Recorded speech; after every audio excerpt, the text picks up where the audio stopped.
நான் சொன்ன சம்சாரம் எந்தன் சங்கீதம்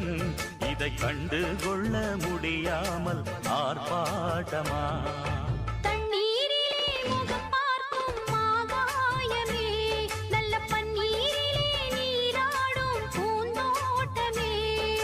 இன்னார்க்கு இன்னார்தான் சாமி சொன்னதம்மா கல்யாணம் வைபோகம் தன்னாலாகும் அம்மா